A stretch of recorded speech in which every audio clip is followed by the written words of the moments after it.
नाजरीन आदाब, big bulletin में आपका खैर मकदम करते हैं। मैं हूं आपके साथ अबू हुरैरा।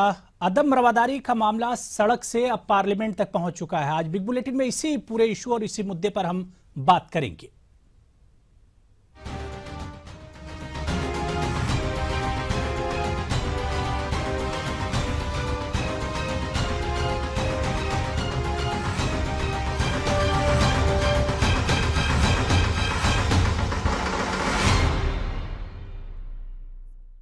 जी हां, अदम रवादारी के मामले पर तकरार। मुल्क में मौजूदा बेचैनी और अदम रवादारी का मामला अब जमहूरियत के सबसे बड़े इदारे यानी पार्लियामेंट पहुंच चुका है। यह पूरा मामला दरअसल दादरी से शुरू हुआ और इसने मुल्क की मौजूदा हुकूमत को झंझोड़ कर रख दिया। अब यह सरकार की मजबूरी कहिए या सरकार की जिम्मेदारी कि इस मामले को पार्लियामेंट में सरकार ने बहस के लिए उठाना पड़ा सरकार को। लेकिन पार्लियामेंट में यह बहस शुरू होते ही इस पर हंगामा भी शुरू हो गया। सबसे पहले इस बहस की तृणमूल कांग्रेस के सीनियर लीडर मोहम्मद सलीम ने शुरुआत की। मोहम्मद सलीम के बयान पर हुक्मरां जमात के अरकान और अपोजिशन के दरमियान बहस का दौर शुरू हो गया।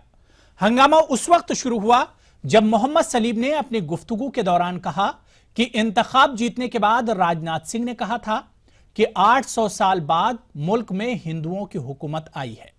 इस बयान पर राजनाथ सिंह ने उन्हें रोकते हुए कहा कि मैंने ऐसा कोई बयान नहीं दिया था, आप गलत बयानी से काम कर रहे हैं। राजनाथ सिंह ने कहा कि आप इस बात को साबित करें या इसके लिए माफी मांगें। इससे कबल मोहम्मद सलीम ने पार्लियामेंट में बोलते हुए कहा कि आईन हमें रवादारी सिखाता है। उन्होंने कहा कि मुसलमान इस मुल्क में किराएदार नहीं बल्कि बाइज्जत शहरी हैं। आईन हमें बोलने की आजादी देता है, लोगों का गुस्सा बनावटी नहीं है। उन्होंने मजीद कहा कि किसी के घर में क्या पक रहा है इससे सरकार को कोई सरोकार नहीं होना चाहिए। दादरी में अखलाक और कलबुर्गी की मौत पर भी मोहम्मद सलीम ने सवाल उठाए। हालांकि मोहम्मद सलीम ने यह वाजे किया कि उनका मकसद किसी के जज्बात को ठेस पहुंचाना नहीं था। इस शोर शराबे की वजह से ऐवान की कार्रवाई को 1 घंटे के लिए मुलतवी भी करना पड़ा। इसके बाद एक बार फिर से ऐवान की कार्रवाई शुरू हुई, लेकिन राजीव प्रताप रूडी ने मोहम्मद सलीम से अपने बयान पर माफी मांगने को कहा। वैसे ही फिर से शोर शराबा शुरू हो गया और दोबारा से कार्रवाई रोक दी गई। यानी जिस मसले को संजीदगी से उठाने की जरूरत थी उसी मामले पर भी, इस मामले पर भी पार्लियामेंट में बहस और तकरार। आखिर इसके क्या माने निकाले जाए? क्या वाकई अदम रवादारी के मामले को लेकर तमाम पार्टियां महज सियासत ही कर रही हैं? क्या पार्लियामेंट में अदम रवादारी पर बहस से मुल्क के हालात और माहौल बदलेगा? इसी इशू पर हम बात करेंगे।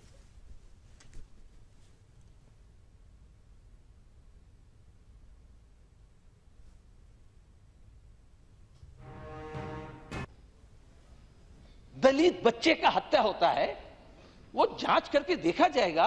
लेकिन सवाल यह है, ये कौन सा हमारी संस्कृति है कि जब मुसलमान या दलित का बात आएगा तो कुत्ते का पिल्ला का बात याद आ जाएगा एनालॉजी में।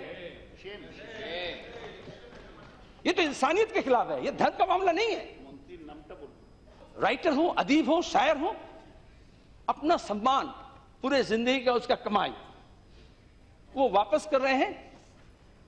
हम उनकी धज्जियां उड़ा रहे हैं सोशल मीडिया में, अखबार में, प्रेस कॉन्फ्रेंस में।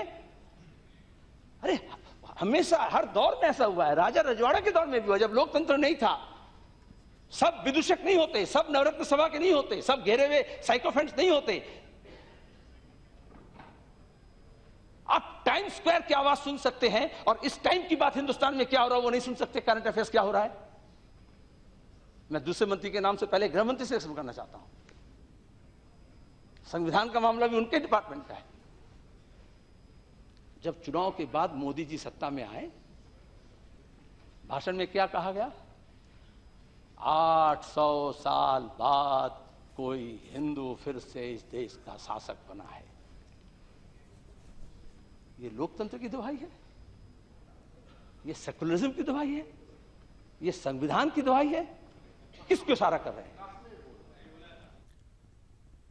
तो मोहम्मद सलीम के ये वो बयानात थे जो आज बहस में हिस्सा लेते हुए पार्लियामेंट में मोहम्मद सलीम ने बयान दिया और इसी बयान के बाद पार्लियामेंट में हंगामा हो गया।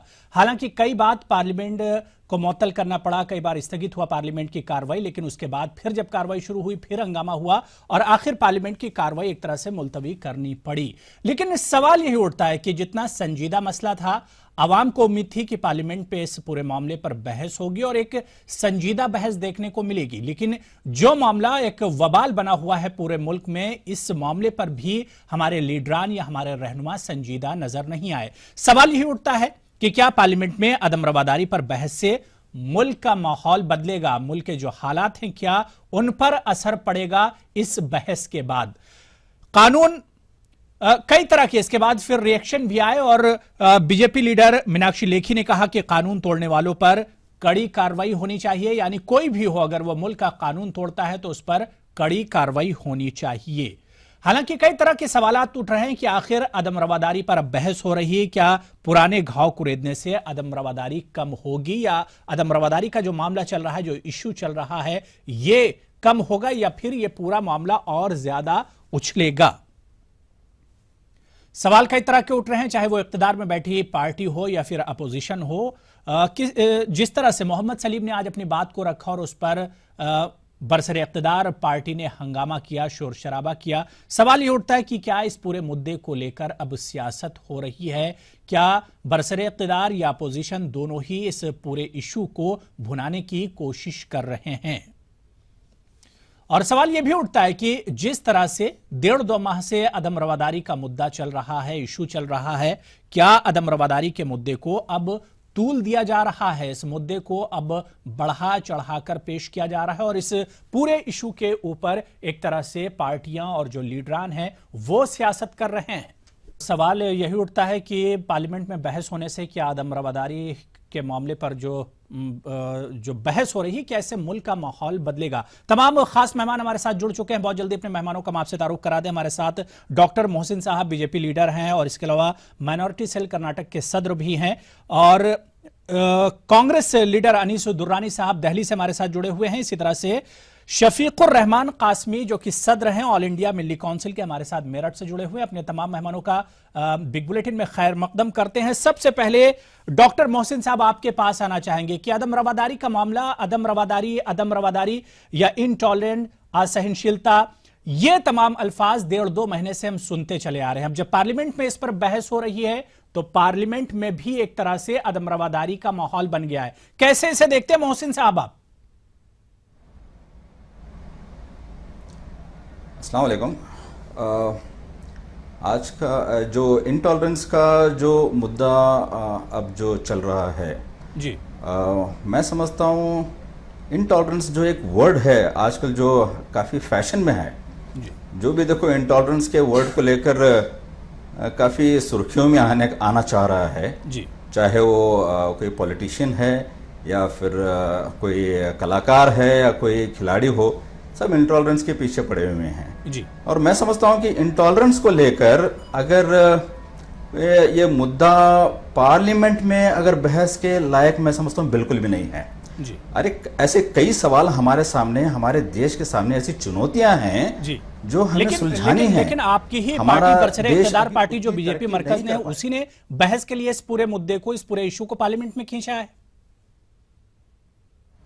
जी हाँ, बिल्कुल मैं समझ सकता हूं, मगर अगर इस बात को अगर हम परमिशन या अलाउ नहीं करते तो एक और हमारे ऊपर ये इल्जाम लगा दिया जाता है कि आप इस मुद्दे पर बात ही नहीं करना चाहते। जी, हमने एक मौका दिया है इस पर बात करने का जी, मगर इसको इतना बढ़ावा देने की बिल्कुल जरूरत नहीं है। मैं समझता हूं जो इंटॉलरेंस हो रहा है, बिल्कुल मोहसिन साहब, जैसा कि आपने कहा कि एक मौका दिया गया अपोजिशन ताकि इस मुद्दे पर बहस हो सके, बात हो सके, लेकिन पार्लियामेंट के पहले ही दिन आज जिस तरह से इस पूरे मुद्दे पर बहस होनी थी, हंगामा हो गया। इस हंगामे को कैसे आप देखते हैं? जी, ये हंगामा जो हुआ मैं समझता हूँ इट इज़ वेरी अनफॉर्चुनेट। जिस तरह से आज सलीम साहब ने कहा कि इस तरह राजनाथ सिंह जी का बयान है, मैं समझता हूँ राजनाथ सिंह जी ने भी इसको क्लियर कर दिया है कि उन्होंने इस तरह से कोई बयान दिया ही नहीं है। और मैं समझता हूँ उसके बाद इतना बखेड़ा करना पार्लियामेंट में, और हमारे सामने मैं और एक बार दोहराना चाहता हूँ काफी ऐसे मुद्दे हैं जो हमारी देश को जरूरत है जी। हमारे सामने महंगाई का एक चुनौती है, महंगाई की चुनौती है, हमारे सामने टेररिज्म का एक मुद्दा है। अरे आप उसको पहले सुलझाइए। ये इंटॉलरेंस को लेकर आप कहाँ बैठ गए हैं? क्यों वक्त जाया कर रहे हैं पार्लियामेंट का? बिल्कुल बिल्कुल। और ये मैं देख रहा हूँ कि जो हमारे प्रधानमंत्री मोदी जी की लोकप्रियता है जी। उसको एक तरफ से ठेस पहुंचाने की ये जो कोशिश चल रही है, और मैं नहीं समझता हूं कि इसको और आगे बढ़ाने की जरूरत है। बिल्कुल। Intolerance is just it's a farce. जी, और ये नहीं होना चाहिए, इसको एक फैशन के रूप में लिया जा रहा है। बिल्कुल। दुर्रानी साहब आपके पास आना आ, चाहेंगे। मोहसिन साहब का दुखदपूर्ण कहना है कि अदम रवादारी, इंटॉलरेंस, असहनशीलता का जो लफ्ज है, जो वर्ड है, ये एक तरह से फैशन बन गया है। इसके जरिए से लोग शोहरत कमाने की कोशिश कर रहे हैं। आपका क्या कुछ कहना है जो पार्लियामेंट में आज नजारा आपने देखा? कतन फैशन नहीं है, ये एक रवादारी जो है ये इस देश की बुनियाद है। आज हजारों साल से जो हमारे देश की तहजीब, तमद्दुन, संस्कृति है वो रवादारी पर मबनी रही है। तो ये डॉक्टर मोहसिन साहब जो कुछ कह रहे हैं, अब इन बेचारों को क्या पता, कोई इनका अजीज अगर मुजफ्फरनगर के उस दादरी वाले मकान में होता तो शायद इनको अंदाजा होता कि रवादारी क्या चीज होती है। इनके सामने अगर साध्वी जी वो कहती कि जो बीफ नहीं खा, जो बीफ खाएगा वो पाकिस्तान चला जाए, तो इनको पता चलता कि रवादारी क्या चीज होती है। बेसिकली ये ख्यालों की जन्नत में रहने वाले लोग हैं और इनको ज़मीनी हक़ाइक़ से कुछ पता नहीं। जो राइटर्स ने जो वापस किए हैं अवार्ड्स, राइटर्स जो इस सारी तहरीक को क़यादत कर रहे हैं, सारी तहरीक की, उनका कोई ताल्लुक सियासत से नहीं है। वो एक आदमी सियासी नहीं है। वो लोग कांग्रेस के वक्त में कांग्रेस के खिलाफ भी बहुत कुछ बोलते रहे हैं। कोई उनमें ऐसा नहीं है जो कांग्रेस का मेंबर हो। बुनियादी बात यह है, writers, artist, thinkers, film makers, ये लोग अपने समाज में जो कुछ देखते हैं उसका एक अक्स होते हैं। बिल्कुल। लेकिन दुर्रानी साहब, पार्लियामेंट में अदम रवादारी और इंटॉलरेंस पर बहस होनी थी और उसके बाद पार्लियामेंट का रुख अगर देखिए तो दूसरी तरफ मुड़ गया है। तो इसे कैसे देखते हैं? एक ऐसा टॉपिक, ऐसा मौजूद जिस पर संजीदा बात करने की कोशिश थी, ये क्या हो रहा है पार्लियामेंट में आखिर? नहीं तो ये क्या गैर संजीदा बात है कि अगर एक देश का होम मिनिस्टर ये कहे कि 800 साल के बाद पहली मर्तबा एक हिंदू रक्षक आया है, ये तो इतनी बड़ी बात है कि जिस पर मोदी जी को एक्शन लेना चाहिए था। लेकिन जिस वक्त ये कहा गया था कुछ दिन पहले, और वो ऑन रिकॉर्ड है, अगर वो सब कुछ झूठ था तो अब तक राजनाथ सिंह को, जो कि होम मिनिस्टर है हिंदुस्तान के, कार्रवाई कर देनी चाहिए थी उस मैगजीन के खिलाफ, लेकिन नहीं करी। यही इनका तरीकाकार है कि ये सब कुछ करते हैं, उसके बाद एकदम कहते हैं कि नहीं हमारा मतलब ये नहीं था, ये था। लेकिन दुर्रानी साहब, सवाल ये भी उठ रहे हैं कि अदम रवादारी का जो मामला है, इंटॉलरेंस का जो इशू है, इस इशू पर अपोजिशन सियासत कर रही है, उसे एक मुद्दा जरूर मिल गया है। नहीं, अपोजिशन कोई सियासत नहीं कर रही। आखिर इस मुल्क के अंदर सच को सच कहना पड़ेगा, झूठ को झूठ कहना पड़ेगा। ये पूरी सरकार झूठ के ऊपर चल रही है और इस पूरी सरकार की ईमा पर, इसकी मंशा से, इसकी प्लानिंग के मुताबिक जो है ये आदमी रवादारी का माहौल पैदा किया जा रहा है। मुजफ्फरनगर में किया गया। अच्छा, कह देते हैं ये कि साहब ये तो छोटे मोटे अंसुर हैं जो ये काम कर रहे हैं। क्या ये साक्षी महाराज फ्रिंज एलिमेंट है? क्या साध्वी प्राची फ्रिंज एलिमेंट है? और अगर ये फ्रिंज एलिमेंट हैं तो भारतीय जनता पार्टी को शर्म आनी चाहिए कि ऐसे फ्रिंज एलिमेंट्स को उन्होंने पार्लियामेंट का मेंबर बना रखा है। लेकिन मुसीबत यह है कि ये सब कुछ इनकी प्लानिंग के तहत हो रहा है। दामन पे कोई छींट या खंजर पे कोई दाग, दामन पे कोई छींट न खंजर पे कोई दाग, तुम कत्ल करो हो कि करामात करो हो, ये सारा मामला वो है। ये सब कुछ कर रहे हैं, उसके बाद दामन झाड़ के खड़े हो जाते हैं कि नहीं हमने तो कुछ नहीं किया, नहीं हमने तो कुछ भी नहीं किया। पूरा एक माहौल बनाया जा रहा है इस मुल्क में आदम रवादारी का।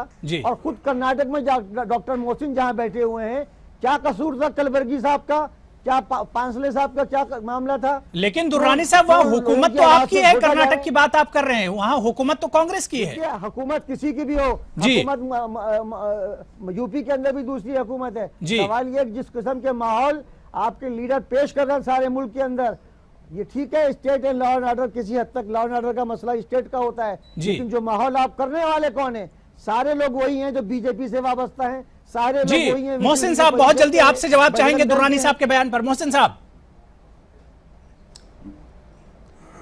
बिल्कुल बिल्कुल, मैं ये कहना चाहूंगा, अभी आपने सही पॉइंट आउट किया है, जो कर्नाटक में है कांग्रेस की सरकार है। अच्छा, अब तक उन्होंने किया क्या है? ठीक है, लेकिन मोहसिन साहब, मरकज की भी कुछ जिम्मेदारी बनती है ना, सेंट्रल जो गवर्नमेंट है उसकी भी कुछ जिम्मेदारी बनती है। जी बनती जरूर है जी। मगर यहाँ पर डिसीजन मेकिंग किसकी है? जो कांग्रेस की सरकार चल रही है यहाँ पर, तो अगर उनको कुछ ठोस कदम उठाने चाहिए। आप तक उन्होंने किया क्या है ये बताइए पहले। और जहां तक ये कह रहे हैं कि दादरी का जो सवाल है वो मैं समझता हूँ उसको इंटॉलरेंस से क्यों जोड़ा जा रहा है? ठीक, यानी कोई मर्डर हो जाए, कोई कत्ल हो जाए, उसे इनटॉलरेंस से जोड़ा ही ना जाए। तो बड़ी बदकिस्मती है मैंने मोहसिन साहब। ये कहा कि अगर दादरी में वो इंसिडेंट्स वो अलग है, बिल्कुल अलग है जी चलिए हमारे साथ एक और मेहमान पूरे सेटअप का एक हिस्सा है।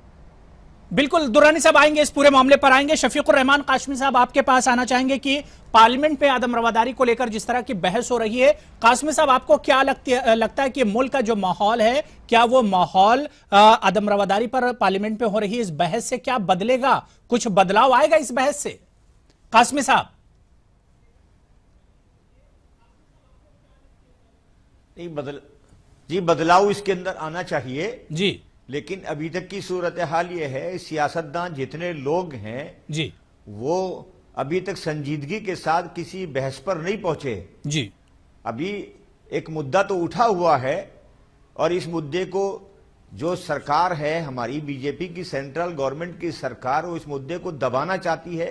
पार्लियामेंट में हंगामा मचाकर अपने मेंबरान से यही चाहती है कि यह मसला अपोजिशन ना उठा सके। अच्छा। क्योंकि बीजेपी के मेंबरान की कसरत है पार्लियामेंट के अंदर जी। और दूसरे तमाम अपोजिशन अकलियत के अंदर हैं। जी। लिहाजा अकलियत की आवाज को आसानी के साथ अक्सरियत दबा सकती है। इसलिए जो भी कोई इसको आवाज को उठाता है, अक्सरियत उस आवाज को दबाने की कोशिश करती है। जी। लिहाजा संजीदगी के साथ इस मसले को उठाना इस मुल्क की सभी लोगों की, सेकुलर लोगों की जिम्मेदारी है। अदम रवादारी से जो माहौल पूरे मुल्क में बन रहा है, एक चीज समझना चाहेंगे, यहाँ संजीदा कौन नहीं है? अपोजिशन संजीदा नहीं है या फिर बरसरे इख्तिदार जो पार्टी है वो संजीदा नहीं है? संजीदा कौन नहीं है? नहीं सरकार संजीदा नहीं है बिल्कुल भी। सरकार कासमी साहब, सरकार संजीदा नहीं होती तो ये बहस क्यों कराती? अपोजिशन मसले को उठा रही है लेकिन सरकार ऐसा नहीं, सरकार ने बहस का मौका दे दिया लेकिन प्राइम मिनिस्टर साहब हमारे खामोश बैठे रहते हैं। प्राइम मिनिस्टर साहब कोई राय अपनी किसी तरह, कभी आज तक 3 दिन से ये बहस चल रही है, कभी इस पर कोई बात नहीं कही। जी नहीं तो कासमी साहब क्या लगता है कि इस पूरे इशू को सिर्फ तूल दिया जा रहा है? इसलिए संजीदा तो नहीं, पूरे इशू को तूल तो देखिए, अपोजिशन पार्टियां भी जो इस मसले को उठा रही हैं जी, उन अपोजिशन पार्टियों के लिए अलावा इसके कोई रास्ता नहीं है कि अपने वजूद की लड़ाई भी लड़ें और वो इस मसले को भी, अदम रवादारी के इशू को भी आगे बढ़ाएं। जी। अदम रवादारी के इशू को जब तक वो आगे नहीं बढ़ाएंगे, वो अपनी लड़ाई कैसे लड़ेंगे और कैसे एक ताकतवर सरकार के सामने अपनी बात कहेंगे? ये तो अपोजिशन है, बहुत कमजोर है अपोजिशन जी, और सत्ता में बैठी हुई सरकार बहुत ताकतवर है जी जी। लिहाजा वो जब तक इस मसले को आगे नहीं बढ़ाएंगे, लंबे को इस मसले को तूल नहीं खींचेंगे, ये इसकी आवाज ताकतवर हो ही नहीं सकती। दुर्रानी साहब आपके पास आएंगे। काटजू वाला वही सवाल आपसे भी कि काटजू ने आज एक बड़ा बयान दिया है कि इनटॉलरेंस और बीजेपी का चोली दामन का साथ है, दोनों एक दूसरे के साथ नहीं रहेंगे। अगर बीजेपी के साथ इनटॉलरेंस का मुद्दा या इशू नहीं रहेगा तो बीजेपी इलेक्शन नहीं जीत सकती है। इस बयान को कैसे देखते हैं दुर्रानी जी? जिस आइडियोलॉजी को भाजपा रिप्रेजेंट करती है, नुमाइंदगी करती है जिस आइडियोलॉजी की, वो आइडियोलॉजी ही इंटॉलरेंस पर डिपेंड करती है। अगर इंटॉलरेंस नहीं होगा तो ये नफरत नहीं फैला सकेंगे। इंटॉलरेंस अगर ख़त्म कर दिया जाए तो फिर मोहब्बत ही मोहब्बत रहेगी, क्योंकि हिंदुस्तान में मोहब्बत और रवादारी एक हज़ारों साल से मौजूद है। मुसलमान कोई यहाँ पर ऐसे नहीं घुसे, मुसलमान साउथ से आने शुरू हुए और पुरअमन तरीके से हिंदुस्तान में आए। कोई ऐसा वो इसी वजह से हुआ कि लोग रवादार थे, लोग आपस में मिलते रहे, इंटरेक्शन होते रहे, और हिंदुस्तान हमेशा से बहुत सारी चीज़ों से मिलकर बना है। बाबा साहब अम्बेडकर जी ने अभी उनका मज़ामीन का अभी सेंचुरी भी मनाई जा रही है 125वीं, उन्होंने भी ये बात कही है कि देश के असल बाशिंदे तो हम दलित हैं, हम दिरावड़ हैं, ये सब लोग तो आर्य हैं, बाहर जर्मनी से और यूरोप से इधर आकर बसे हैं, लेकिन इनके इंटॉलरेंस की वजह से वो बेचारे घिसते घिसते घिसते पीछे होते चले गए। तो उन्होंने खुद ये, बाबा साहब अम्बेडकर ने ये बात अभी कही है। तो इनकी तो पूरी फिलॉसफी जो है वो एक कब्जा करने की है, तसल्लुत जमाने की है, वो इंटॉलरेंस पर ही मुनहसिर है। जिस दिन इंटॉलरेंस छोड़ देंगे तो बीजेपी खत्म हो जाएगी, क्योंकि देश में बीजेपी के सिवा और तमाम पार्टियां जो हैं, जो अहम पार्टियां हैं, वो सब के सब रवादारी पर बेस करती हैं, सेकुलरिज्म पर बेस करती हैं और तमाम देशवासियों को एक समझती हैं। बिल्कुल बिल्कुल। कासमी जी, आपके पास एक बार फिर से आना चाहेंगे कि अदम रवादारी का यह पूरा मामला जब से चल रहा है, आपको क्या लगता है कि बिहार में भी इस मुद्दे को खूब भुनाया गया और उसके बाद अब मुल्क के जो माहौल है, इस माहौल में भी इस पूरे मुद्दे को तमाम पार्टियां सियासी रुख दे रही हैं। आप कैसे देखते हैं, क्या पार्टियों को संजीदा होना चाहिए कम से कम इस तरह के मसले को लेकर? कासमी जी। नहीं ठीक है, पार्टियों को संजीदा होना चाहिए इस मसले को लेकर, लेकिन आप ये बताइए, पार्टियां जहां एक तरफ संजीदगी के साथ अदम रवादारी को मसले को उठा रही हैं, वहीं ये पार्टियां अपने वजूद की भी लड़ाई लड़ रही हैं जी। इसलिए कि इनका वजूद सारी पार्टियों का, बीजेपी ने सबको सिफर बना दिया है, सबको सिफर कर दिया है। और बीजेपी ने वो मुद्दे उठाए, झूठ के वो पुलंदे खोले हैं जिसकी बुनियाद पर पूरे मुल्क का आदमी जो है वो उससे मुतासिर हो गया कि हर आदमी के अकाउंट में 15 लाख रुपए आ जाएंगे, काला धन आवेगा तो मुल्क से, तो लिहाजा हर आदमी का 15 लाख रुपए का मालिक बन रहा है।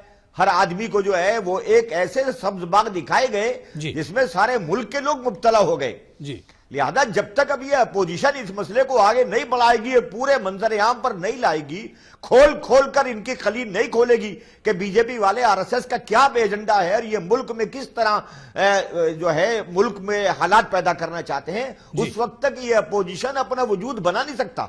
बिल्कुल। चलिए 20 सेकंड में कासमी साहब बता दीजिए कि अदम रवादारी का जो मामला है, इस पर पार्टियों का रवैया आखिर कैसा होना चाहिए? 20 सेकंड, वक्त बहुत कम बचा है। कासमी जी, इस इशू को लेकर पार्टियों का रवैया आखिर कैसा होना चाहिए? पार्टियों का रवैया इस मुल्क में इन पार्टियों का रवैया इस मुल्क के अंदर रहने वाले तमाम बाशिंदों के साथ वो होना चाहिए जो मुल्क का आईन जो हमें हुकूक देता है जी। मुल्क के आईन ने जो हर बाशिंदे को हक दिया है, इन पार्टियों को उन हुकूक की रियायत करनी चाहिए। अगर ये पार्टियां उन हुकूक के अंदर बेईमानी करती हैं तो जो बीजेपी का हाशिर है वो इनका भी होगा। बिल्कुल। दुर्रानी साहब, वक्त हमारे पास बहुत कम बचा है क्योंकि आप अपोजिशन में हैं। एक अच्छे अपोजिशन की जिम्मेदारी इस पूरे मामले को लेकर, इस बहस को लेकर जो अदम रवादारी पर पार्लियामेंट में चल रहा है, एक अच्छे अपोजिशन की जिम्मेदारी किस तरह से निभाएंगे? जैसा आज पार्लियामेंट में हुआ उस तरह से, या वाकई संजीदगी से आप लोग इस पूरे मामले पर बहस करेंगे? दुर्रानी जी।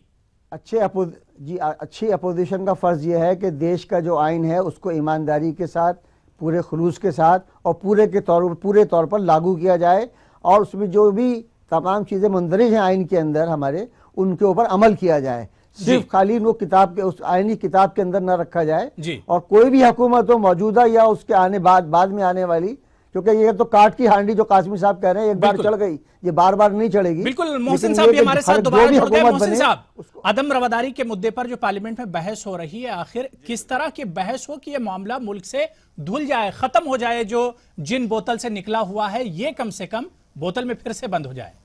कैसे इसे हल करेंगे? मोहसिन साहब, 20 सेकंड है हमारे पास। जी, मैं समझता हूं कि जो मुद्दा ये है इंटॉलरेंस का, इसको बिल्कुल खत्म कर देना चाहिए। इस पर ज्यादा बहस देश के सामने और जो हमारे सामने ध्यान दें। और मैं समझता मसला पड़ रहा है, देख रहे हैं कि हमारे प्रधानमंत्री श्री मोदी उनकी लोग उसको किस तरह से आप निगेट करें, तो इस तरह से पूरे अपोजिशन या पूरे देश का आप जो रुख है इस तरफ दिखाना चाह रहे हैं। बिल्कुल जाहिर सी बात है कि एक संजीदा मसला है, तो इस पर काम कर रही है, संजीदगी से बात करने की जरूरत है। बिल्कुल। तमाम मेहमानों का बिग बुलेटिन में शामिल होने के लिए बहुत बहुत शुक्रिया। और जिस तरह का ये मसला है, पार्लियामेंट पे इस पर बहस हो रही है, तमाम पार्टियों को चाहिए कि संजीदगी से अदम रवादारी के इस पूरे मामले पर बहस करें, ताकि मुल्क का एक आम आदमी भी सुकून और इत्मीनान और चैन के साथ अपनी जिंदगी मुल्क में गुजार सके। बिग बुलेटिन में फिलहाल इतना ही। आदाब।